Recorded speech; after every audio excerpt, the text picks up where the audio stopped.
Calling the case of People versus Coney, case number 220165. This is a date and time scheduled for two things. One, a swear to, and if the complaint is issued, then an arraignment. Detective, good afternoon. Need you to state your full name for the record, please. Your Honor, it's Detective Kanopoulos, West Bloomfield Police. All right, thank you. Detective, if you'd be kind enough to raise your right hand for me. Do you swear or affirm the testimony you're about to give will be the truth? All right, and before we go forward, let me just make sure that the record is clear.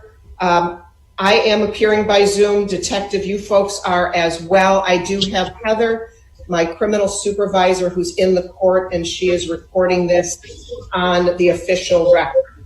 All right, and Detective, because you have a mask on, obviously I'm gonna need you to speak up and a little bit slower so I can get every word. Yes, Your Honor. All right, and so I am familiar with the complaint. You have charged allegedly 1, 2, 3, 4, 5, 6, 7, 8, 9 counts. The first is an assault with intent to murder. The second, a felony firearm. Third or subsequent offense notice. Count 3 is an armed robbery. Count 4 is a felony firearm. Again, third or subsequent offense notice. Count 5, home invasion, first degree. Count 6, felony firearm, third or subsequent offense notice. Count 7, firearms possession by a felon. Count 8 is a felony firearm, third or subsequent offense notice. And then count 9 is a carrying a concealed weapon. All right, Detective, go right ahead. Yes, Your Honor. On June 17th, 2020, at approximately 1:12 a.m., the West Bloomfield Police received several 911 calls regarding gunshots being heard on the 6,000 block of Chase Court in Township of West Bloomfield.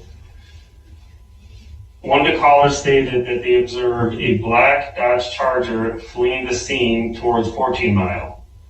Moments later, the victim from the residence called 911, stating that he had been shot multiple times and that he had shot someone else. As officers arrived on scene, they entered the garage and observed a motionless male wearing all black, including a black mask, gloves, laying on the ground at the base of the stairway that leads to the pedestrian door into the residence. Officers observed several gunshot holes on the pedestrian door and in the walls on each side of the door that lead to the residence. Officers observed 5 spent shell casings just outside the garage in the driveway. Officers also observed a pool of blood just to the left of the spent casings and drops of blood leading away from the garage to the front of the house in the direction of the street. Officers announced their presence, at which time they heard another male yelling from inside the residence that he's been shot. Additional officers arrived on scene, and a set of officers entered the residence and made contact with the victim upstairs in his bedroom. Another set of officers attempted to render first aid to the male laying on the ground in the garage. Officers couldn't locate a pulse and determined that he was not breathing. Officers located blood protruding from the mask, which made them believe that this suspect was shot in the head. Officers located a black semi-automatic handgun inside a 12-pack Coca-Cola case near the subject's right hand. Officers made contact with the victim inside the residence. Officers stated that the victim was covered in blood and pleaded for help. The victim told officers that he was shot in the right thigh and the right hand. While officers were on scene at the residence, officers from the West Bloomfield and Farmington Hills Police Departments located the black Charger on 14 Mile Road near Drake Road. A stop was made on the vehicle, and officers ordered the lone occupant and driver of the vehicle that was later identified as Omar Coney out of the vehicle. Once Coney was out of the vehicle, officers observed blood on the front of his shirt, and as Coney raised his hands, officers further observed 2 bleeding holes consistent with gunshot wounds on his stomach. Coney was taken into custody, and officers rendered first aid and called paramedics for Coney. As officers were clearing the vehicle, a handgun was observed from outside the vehicle under the driver's seat. The handgun was secured and placed on evidence and later sent to the Michigan State Police Forensic Lab. The 9mm spent casings from outside the garage at the residence were also sent to the lab for comparison. Officers recovered a note in the vehicle that contained the victim's address, vehicle description, and license plate. Officers recovered a wallet and phone on the passenger seat of the vehicle belonging to a Demetrius Sanders. Sanders was positively identified as a deceased male at the scene. Detective interviewed the victim at the hospital, which stated the following: that the victim pulled into his driveway shortly after 1 a.m. As he reached the top of the stairs to open the pedestrian door to go into his residence, he heard a noise behind him. Detective, Yes. Stop you one moment. If you'll back up just a moment, you indicated, but as he entered the residence, are we talking through the garage or the front door right now?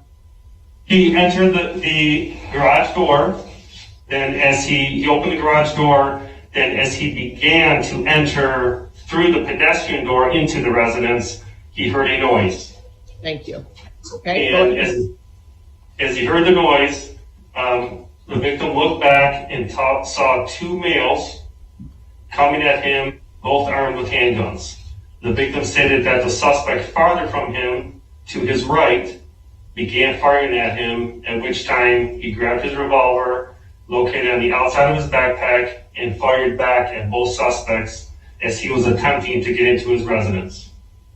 The victim stated that he ran upstairs and retrieved another handgun and called 911 and waited for police to arrive. No other shots were fired from the victim from the second handgun. On June 18th, the Michigan State Police Forensic Lab confirmed that the handgun located in the black Charger that Coney was driving matched the spent shell casings that were recovered at the scene in the driveway. I present this case to the Oakland County prosecutor, and a 9-count complaint warrant was issued for the previous charges that you listed. All right, thank you very much. As it relates to count 1, assault with intent to murder, the court does find probable cause based on your representations under oath to issue assault with intent to murder. The felony firearm, bear with me one moment.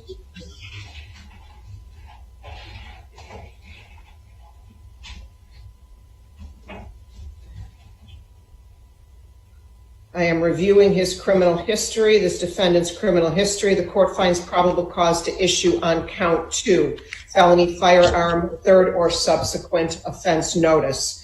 Count 3, armed robbery, court finds probable cause to issue. Count 4, the felony firearm appended to count 3, then third or subsequent offense notice, the court finds probable cause to issue. As it relates to count 5, the home invasion, first degree, court finds probable cause to issue. As it relates to count 6, the felony firearm appended to count 5, third or subsequent offense, I find probable cause to issue. Count 7, possession by a felon, probable cause to issue. Count 8, the felony firearm appended to count 7, third or subsequent offense, court finds probable cause to issue. And count 9, carrying concealed weapon, court finds probable cause to issue. Detective, I need you to sign in front of me, please. If you'll sign the complaint, I will sign it from my end.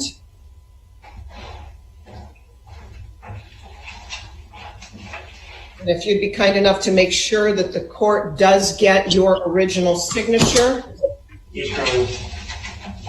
All right. Mr. Coney, I need you to state your full name, sir. Omar Alexander Roman Coney. All right, thank you. Mr. Sinclair, are you with us to represent Mr. Coney? Yes, ma'am. I'm here. All right, thank you. And I need you to put your appearance on the record, please. Yes, Judge. I'm Christopher Sinclair, P80512, and I'm appearing on behalf of Mr. Coney. He's in the jail, and I'm appearing via Zoom in my office. Okay, and I assume you have no objection to appearing via Zoom today? No, ma'am. All right, thank you very much. Now we're on to arraignment. Do you waive reading, or do you want me to read it? I'm happy to read it for you because I don't think, have you had an opportunity to see it? Judge, I have not had an opportunity to see it. And let me go ahead and read it count by count so we know what we're all dealing with. And Judge, I could waive reading. I've spoken with the detective, and I was present during the swear to, so I heard all the charges as alleged in the complaint. All right, so I assume I am entering a plea of not guilty. Yes, sir. We stand mute. Your client stand mute. Yes, ma'am. All right, Mr. Coney, before we get to the bond part of this proceeding, let me tell you what your trial rights are. Obviously, you already know you have a right to an attorney. You also have a right to a trial, to have a jury or judge decide whether you're guilty or you're innocent. Right to remain silent, that cannot be used against you. Right to call witnesses and right to cross-examine witnesses that the prosecutor brings against you. You also have a right to be presumed innocent unless proven guilty beyond a reasonable doubt. Any questions about any of those trial rights? No. All right, again, I'll enter a plea of not guilty. I will have you stand mute. Counsel, housekeeping matters first. Probable cause conference is scheduled for June the 29th at 9 o'clock in the morning, and a preliminary exam is scheduled for the 6th of July, also at 9 o'clock in the morning. This case has been drawn to me, so you'll continue to appear before me from this point forward. All right, let's talk about bond.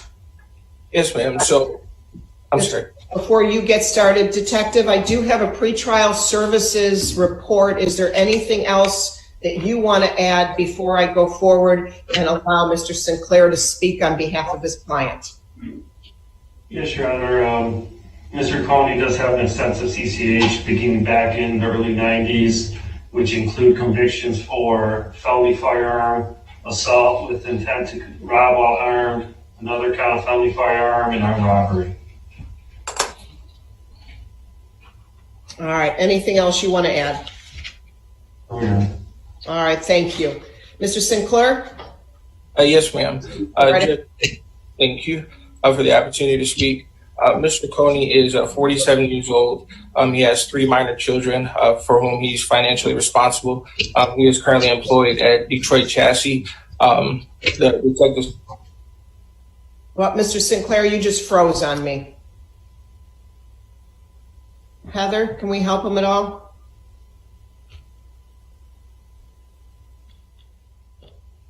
Mr. Sinclair, are you there?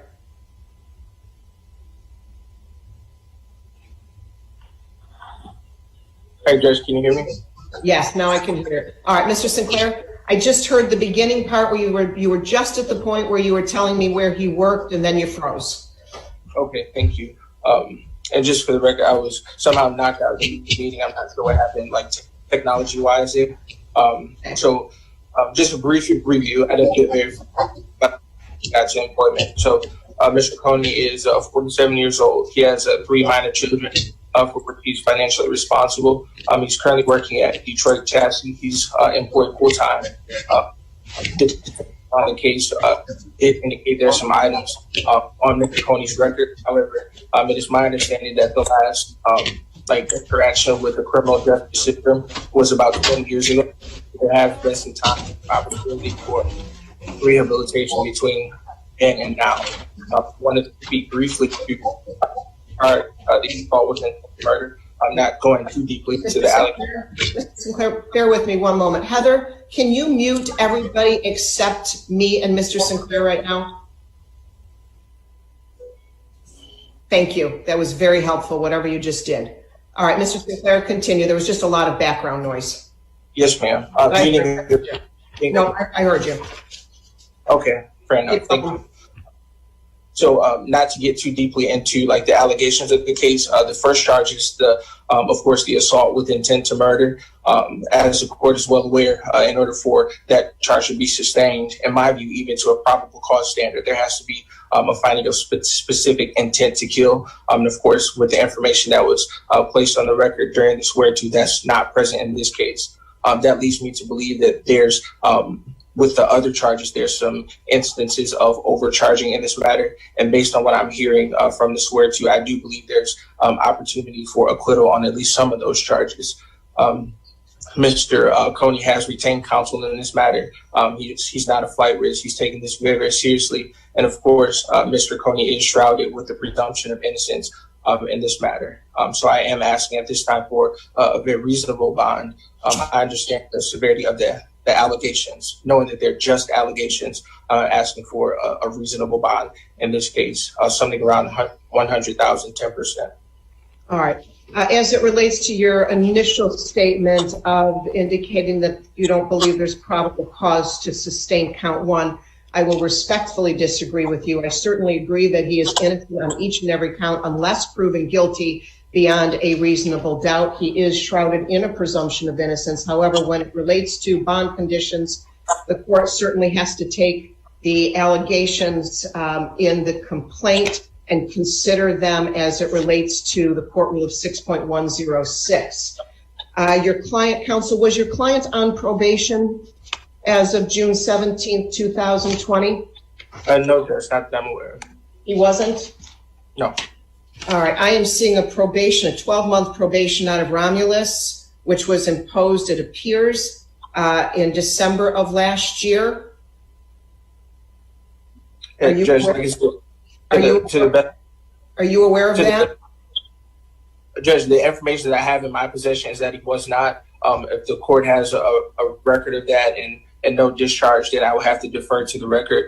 But like I said, as far as the information I have right now, I'm not aware that he was on probation. All right. Well, let me then just direct this specific question to your client, because that's either he was or he wasn't.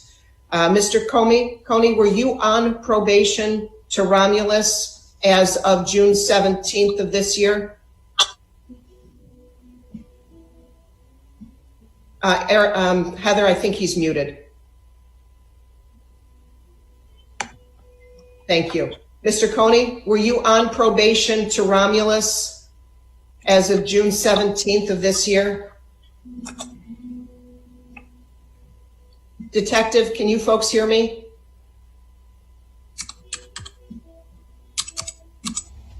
Detective? We can hear you.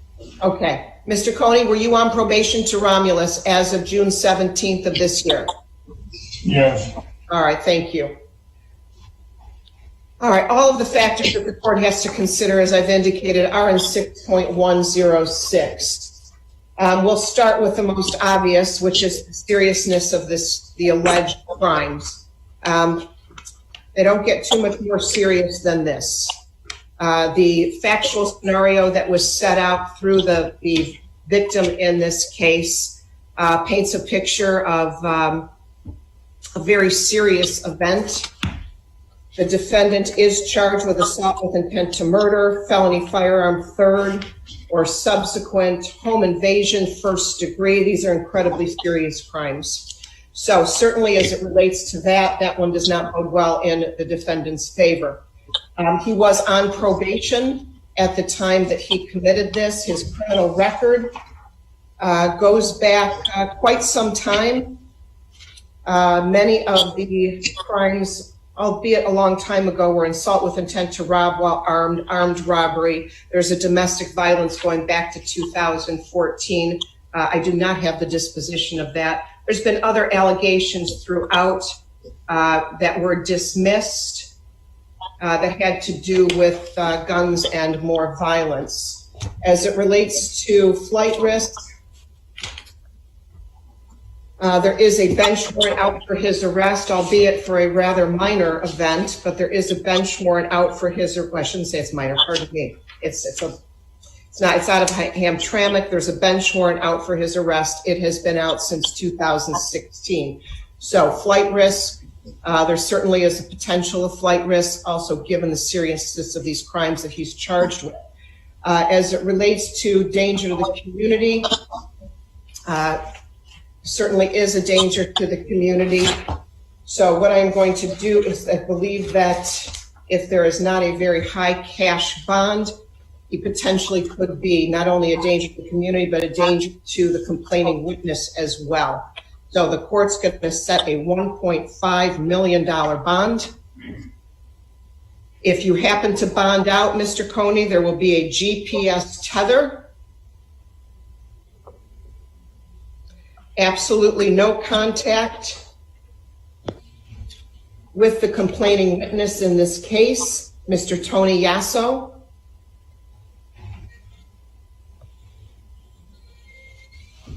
And when I say no contact, Mr. Coney, I mean any way you can think to have contact with him, either by telephone, any type of social media, through a third party, in person, is absolutely prohibited. Absolutely no weapons. No alcohol, no drugs except medication properly prescribed, and no violations of the law. And no, there will not be a 10% provision on this bond. All right, anything else? Mr. Sinclair, anything else from you, sir? I support to consider a bond that's less than $1 million in this case. I do understand the allegations in this matter, and I put emphasis on the word allegation. And of course, that presumption of innocence should hold Mr. Tony in a positive light in this matter. I don't believe that bond should be set at just his guilt versus presuming his innocence. I just asked the court to reconsider a bond that's less than $1 million. All right, actually, I set a bond at $1.5 million. I heard the court. I'm asking for something less than $1 million. Yeah, no.